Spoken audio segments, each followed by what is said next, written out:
A paz do Senhor, eu sou o pastor Valdir Paz, chegando aqui na manhã deste domingo, já quase à tarde, e chegando aqui com mais uma palavra da parte de Deus.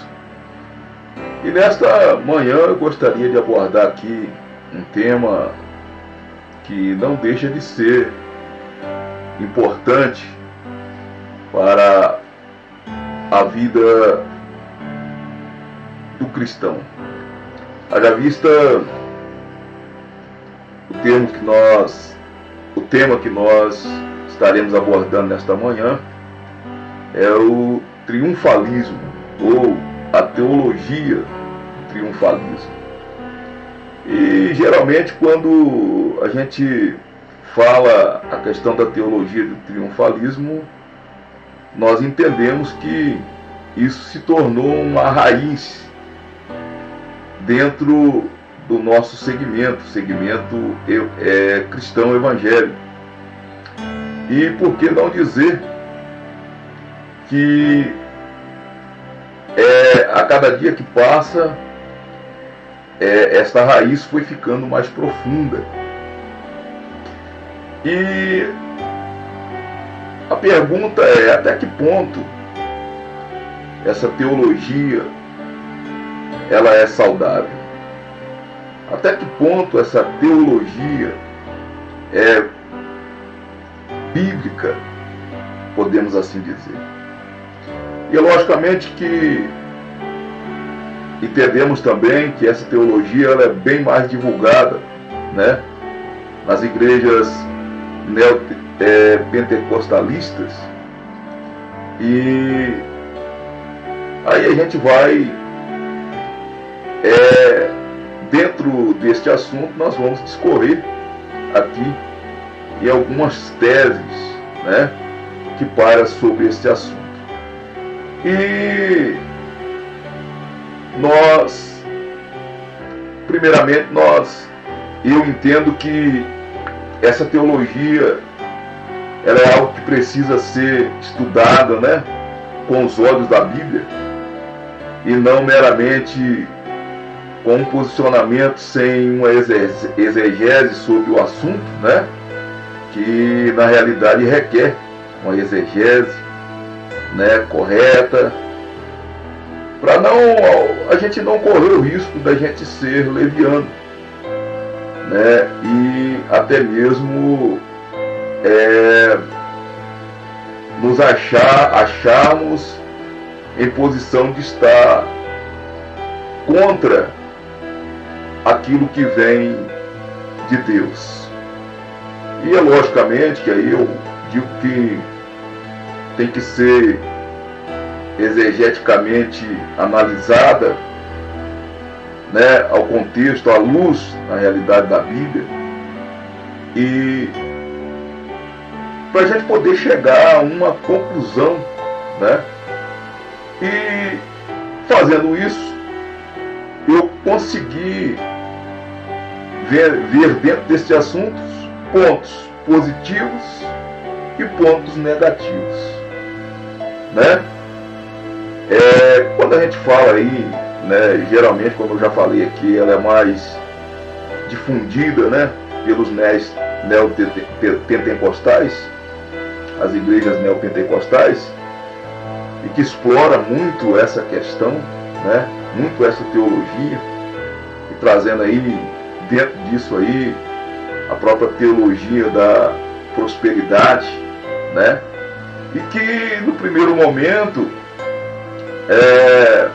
a gente vê aí uma ferrenha luta para poder combater essa teologia, a teologia da prosperidade.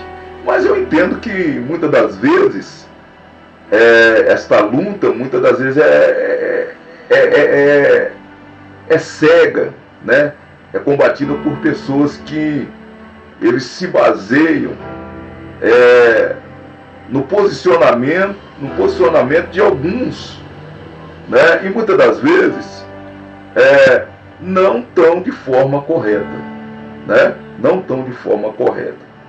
Porque eu preciso entender que aquilo que eu não pratico e aquilo que o outro pratica não necessariamente quer dizer que seja,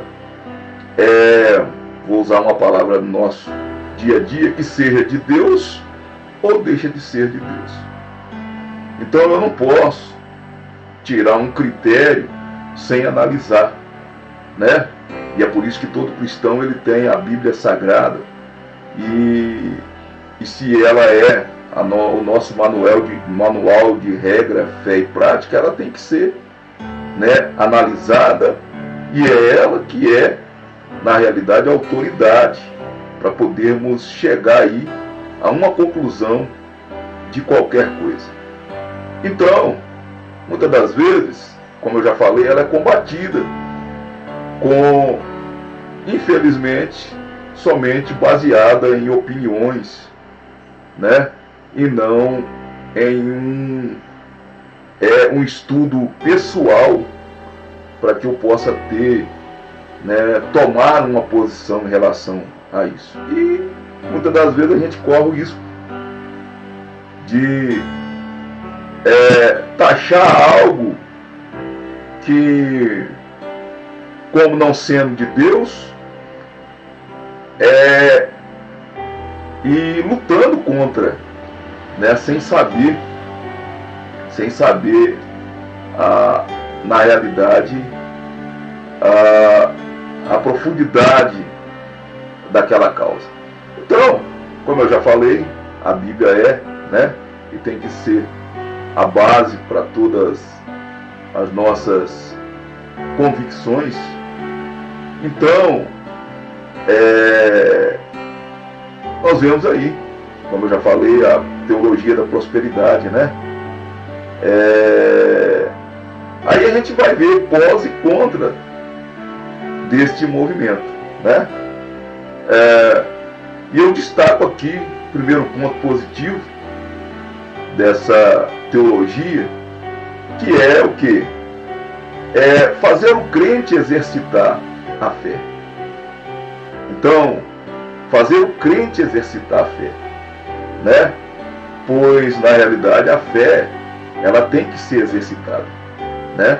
A nossa fé não pode ser uma fé estática, a nossa fé não pode ser uma fé parada, a nossa fé, ela tem que ser exercitada.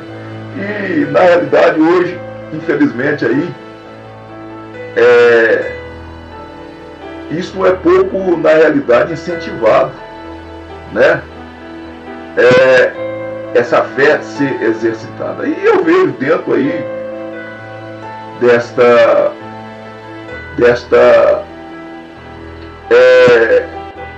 desta mensagem direta da teologia da prosperidade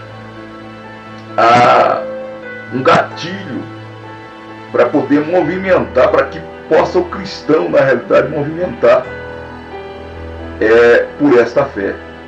E o próprio apóstolo Tiago, ele já disse lá, né, em Tiago, capítulo 2, versículo 14 e 18, que ele vai dizer que a fé sem obra, ela é morta, né?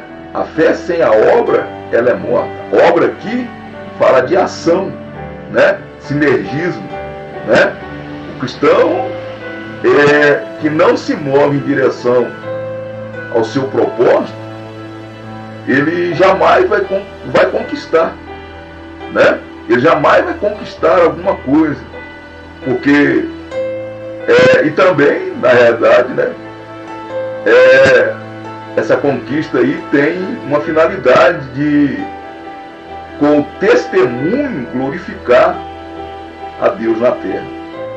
Então, a gente sabe que a gente precisa ter fé, né? Fé para tudo na nossa vida. Fé para ser curado de uma enfermidade, né? Fé para alcançar êxito profissional, né? Fé para poder manter um relacionamento, né? Enfim, na realidade nós precisamos de fé para tudo, né? Mas a fé que não é exercida, ela não é exercitada, é uma fé morta dentro de nós, né? É isso que o apóstolo Tiago falou: mostra-me a sua fé sem as obras e eu te mostrarei as minhas obras pela fé, né? Então, nesse quesito, esse tipo de mensagem da teologia da prosperidade, ele sim, e a mensagem é ali, né? A mensagem de plantar, né? De plantar na esperança positiva que vamos colher. O plantar aqui é uma ação, né? É algo que é da parte da pessoa, né? E a Bíblia, na realidade, não ensina, né, que Deus faz tudo para nós sem a nossa participação. É só olhar para quando Deus fez a promessa ao povo de Israel, né? Mas o povo tinha que fazer a sua parte, que era se deslocar, né? Se deslocar segundo a direção de Deus, por um caminho que eles não conheciam, para uma terra em que eles não conheciam, mas que eles tinham que se deslocar. E quando a gente olha também, né, para o próprio Abraão, quando Deus prometeu para ele que ele seria ali, que dele, né, viria uma grande nação, né? Mas Deus exigiu uma ação de Abraão, a qual ele disse: sai do meio da tua terra, sai da tua terra e do meio da sua parentela. Ação. Então, a Bíblia nos ensina, né? O próprio Caleb, né? Quando a gente vai ver a história aí de Caleb, vai ver aí que quando Deus promete para ele que ele ia ser o possuidor, né, de uma herança, de uma determinada terra, mas ele teria que pelejar, ele teria que ir para a batalha, ele teria que ir para a luta. Então nós não vemos na Bíblia que Deus ele faz tudo para nós e nós podemos descansar, cruzar os braços e esperar. Não, pelo contrário, né? Pelo contrário, nós temos que Deus espera de nós essa cooperação também da nossa parte com as nossas ações. E é logicamente que essa ação ela tem que ser o quê? E a ação, na realidade, em direção ao objetivo, a ação, ela, na realidade, ela evidencia a fé. Não é verdade? Então, o próprio Senhor Jesus também, lá em Lucas, capítulo de número 11, versículo 19, olha o que ele vai dizer, né? Aquele que pede, recebe, o que busca, encontra, e o que bate vai se abrir. Então, tudo isso é o que? É comigo, é com você. É a ação. Deus espera de nós a ação. Ele dá a promessa. Ele garante a promessa. Mas é preciso ter a ação do ser humano. É logicamente que esta fé, ela não pode ser também lógica, não é verdade? Porque buscar aquilo que previamente nós já sabemos que não é para nós, eu posso até usar uma palavra aqui um pouco meio chula, mas seria o que? Uma fé burra, podemos assim dizer. Pois o que acontece? Deus ele sempre vai nos dar discernimento daquilo que é da sua vontade na nossa vida. E aí nós precisamos aplicar a humildade em reconhecer isso. Reconhecer e aceitar a vontade dele para nós.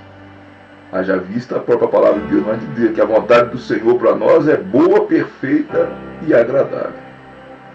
Né? O problema é que, na realidade, muitas das vezes, a gente diz, seja feita a sua vontade, mas, na realidade, no fundo, nós queremos que a nossa vontade é que prevaleça. Aí nós manifestamos o que? Uma fé irracional, sem parâmetro legal, né? Sem parâmetro legal, ou seja, sem amparo nenhum da palavra, né? E o número de pessoas buscando coisas que nunca vai fazer parte das suas vidas é muito grande. E é por isso que, na realidade, aí vem o que? O descontentamento e a apostasia, né? Quantas pessoas nós vemos hoje que diz que eu não creio mais em nada, mas que outrora, aparentemente, professavam uma fé, né? E agora abandona esta fé por causa de uma concepção errada, né? De uma concepção errada. Então, o que acontece? E aí a gente vê isso na Bíblia, né, irmãos? A própria palavra nos dizer lá em Mateus capítulo 20, versículo 20 e 21, quando aquela mulher ela faz um pedido para os seus filhos. Olha o pedido que ela faz para Jesus. Senhor, que os meus filhos sentem um à sua direita e a outra à sua esquerda no seu reino. Aquilo, Deus não tinha aquilo para a vida daqueles homens. Deus não tinha aquilo para a vida daqueles homens. Então, quando nós buscamos o que não é para a nossa vida, né? É o que eu estou falando. Aí nós vamos o quê? Nós vamos deparar com o descontentamento, porque não vai acontecer. Não. É por isso que nós temos que esta fé, né, que ela tem que ser bem compreendida, porque ela tem que ser usada com sabedoria, né? Ela tem que ser usada com sabedoria, mas tem que ser usada. Mas tem que se manifestar essa fé. Então eu vejo aí um ponto positivo dentro desse pensamento e dentro dessa teologia, né? Porque Hebreus capítulo 11, versículo 6 é bem claro: sem fé é impossível agradar a Deus. Então não adianta eu ter um rótulo de cristão, né? Mas não crer que Deus pode todas as coisas na minha vida, dentro da sua vontade. Dentro da sua vontade. É logicamente, como eu acabei de falar, que se eu busco algo que não é dentro da vontade de Deus, logicamente que não vai acontecer na minha vida. Mas se eu busco algo que é dentro da vontade de Deus, e como eu já falei, o próprio Deus, ele vai nos fazer entender que aquilo é da vontade dele na nossa vida, né? Então isso é importante, mas que esta fé ela tem na realidade que ser sim manifestada. Então eu vejo dentro dessa teologia esse ponto positivo, né? Que faz com que as pessoas elas exercitem a sua fé. Elas são incentivadas a exercitar a sua fé, né? E por outro lado, como eu já falei, é de suma importância que isso aconteça. Então a gente vê, como eu falei aqui anteriormente, muitas pessoas lutam contra mas na realidade não examina, não vê na realidade se há algo positivo ou se é somente negativo. Então, se eu olhar com os olhos denominacional ou querer, na realidade,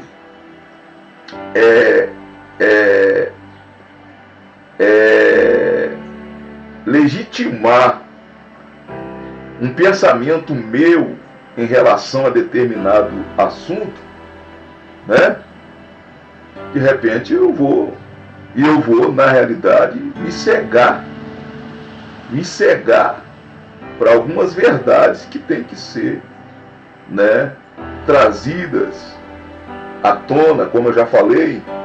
Às vezes a gente combater sem conhecer, né, na realidade falta de sabedoria, né? É falta de sabedoria. Então, eu vejo esse lado positivo, né? O lado negativo que eu vejo, né, é que infelizmente muitas das vezes isso é aplicado somente para conquistas pessoais. Essa teologia é aplicada somente para conquistas pessoais, né? E com fins de uma satisfação terrena, procurando, na realidade, a elevação do eu, da autoestima e não da glória de Deus. Esse é um ponto negativo, né? E quando a gente... Por que eu falo isso? Porque isso fica claro, né? Quando a ideia de que o nome a ser exaltado é da denominação X e não de Jesus, né? A ênfase maior é no local e não na pessoa de Jesus, né? E aí a gente vê que a propaganda da facilidade, de uma satisfação pessoal e plena, é a chave para atrair, né, seguidores para esse movimento, na realidade, surreal, né? E na realidade, o que acontece? Faz com que tendo, na realidade, a figura de Jesus como alguém que mais se parece com aquele gênio, né, lá da lâmpada lá, que ao ser descoberto, ele tem que realizar todos os seus desejos, né? Aonde eu deixo de ser servo e passo a ser Senhor, determinando o agir de Deus. Infelizmente é o que nós vemos, né? Eu determino isso, eu determino aquilo. Peraí, eu determino, eu sou Deus para determinar alguma coisa, né? Mas aí o que acontece?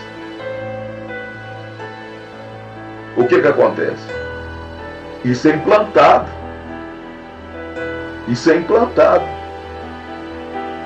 Isso é implantado na mente e no coração das pessoas, que assim tem que ser, né? E na verdade descobriram que isso aí poderia ser explorado, né? Que essa teologia ela poderia ser explorada para fins financeiros, né? Pessoais, e que seria na realidade uma fonte, na realidade, inesgotável de lucro, né? Com a ignorância teológica das pessoas. E como eu já falei, infelizmente, hoje nós temos poucos crentes que são crentes bereanos, né? Aqueles que procuram examinar, procura buscar dentro da palavra de Deus a afirmação. Mas não, as pessoas, na maioria das vezes, elas querem ser carregadas, querem ser conduzidas. E muitas das vezes, nem sempre vão ser carregadas e nem sempre vão ser conduzidas por verdadeiros obreiros do Senhor. Né? Haja vista, às vezes as pessoas esquecem que a Bíblia é clara, o surgimento dos falsos profetas. Né? E aí a gente vê que cuja intenção é o quê? Cuja intenção é justamente isso. É disseminar heresias, trazendo, na realidade, logicamente, como eu já falei aqui, com aquela intenção de poder lucrar com isso, de poder prender as pessoas debaixo de um certo pensamento, né? E isto também não é novo. O apóstolo Paulo, ele diz lá em 2 Pedro capítulo 2, versículo 3, que os tais iam aparecer, a qual ele vai dizer lá, e com palavras fingidas farão negócio de vós. Com palavras fingidas farão negócio de vós. Hoje é muito comum, né, as mensagens que são pregadas dentro desse pensamento, né, dentro desse pensamento da confissão positiva, do triunfalismo. As mensagens são mensagens de autoajuda, né, egocêntricas, despertando nas pessoas que elas são, vou usar aqui um palavreado nosso, a última bolacha da embalagem, né? Que Deus sem elas não é nada. E dentro desse pensamento ele tem que realizar todos os seus sonhos. E cria assim uma falsa ilusão de que somos invulneráveis às dificuldades, às tribulações, às adversidades da vida, né? Fazendo crer que a nossa vida é feita só de vitória. É feita só de vitória. A vida do cristão é feita só de vitória. E se vier derrota é porque é o diabo. E aí traz, né, consigo aí, espiritualizando tudo. Tudo é o diabo, tudo é o diabo, tudo é o diabo, né? Usando o diabo aí como bode expiatório, né? E com isso nos eximindo de toda a responsabilidade das nossas escolhas e decisões erradas. Então, este é um ponto negativo dentro dessa teologia e que infelizmente é explorada, né? É declaradamente explorada esse ponto negativo, muito mais do que o ponto positivo, que é fazer com que as pessoas exercitem a sua fé. O ponto negativo é muito mais explorado dentro dessa teologia. Então, quando alguém me pergunta, e aí às vezes até a pergunta isso é de Deus ou é do diabo? Isso é de Deus ou é do diabo? Não, isso é, né? É de Deus, né? Principalmente no que se tange a teologia da prosperidade, é de Deus. Deus quer que nós prosperamos sim em tudo, né? Deus quer que nós prosperamos sim em tudo. Em tudo nós prosperamos. Em tudo, né? Deus não nos chamou para sermos na realidade miseráveis. Deus nos chamou para prosperar. Mas essa prosperidade, ela tem que ser entendida, né? Entendida. Haja vista, a prosperidade bíblica é a ausência de necessidade, que Deus supre as nossas necessidades. E aí, dentro desse pensamento, eu falo dessa fé, né? Dessa fé que precisa ser exercitada, né? Mas que é uma fé que nós temos que trabalhar com e trabalhar por ela. Mas não. Por outro lado, infelizmente, como o homem é mau em todos os seus aspectos, como diz o apóstolo Paulo, na minha carne não habita bem algum, o bem que eu quero fazer eu não consigo, e o mal que eu não quero, esse eu sempre faço, sempre está comigo. E quando o homem deixa de olhar para Jesus, deixa de olhar para as suas promessas, deixa de olhar